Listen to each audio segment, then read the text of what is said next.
বাড়ির নিচে চলছে পূজার আরতি, ছাদে চলছে ইফতার মাহফিল এবং নামাজ। 100 মুসলিমকে ইফতার করালেন হিন্দু যুবক। সেই ইফতারের প্লেট সাজিয়েছেন পুরোহিত মশাই নিজে।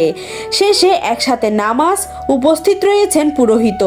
এ যেন ধর্ম নিয়ে রাজনীতি কারবারিদের সপাটে চর। সম্প্রীতির এই ছবিটি হলো মুর্শিদাবাদের।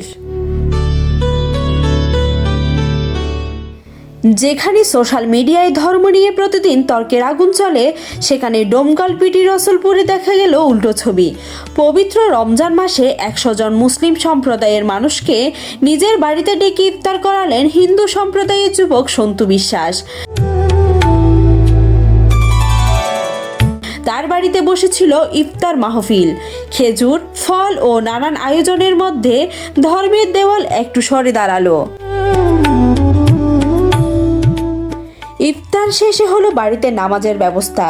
কেউ অবাক, কেউ প্রশংসায় পঞ্চমুখ।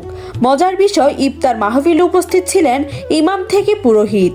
ধর্ম নিয়ে যারা তর্কে ব্যস্ত তাদের যেন নীরব বার্তা। উপস্থিত ছিলেন ডোমকল সমাজসেবী আব্দুল আলিম বাবি বিশ্বাসও। শেষে সবাই মিলে সম্প্রীতির বার্তা দিলেন। ডোমকল বুঝিয়ে দিলেন মানবিকতা এখনও বেঁচে আছে, শুধু খুঁজে নিতে হয়। News desk, Hindus news.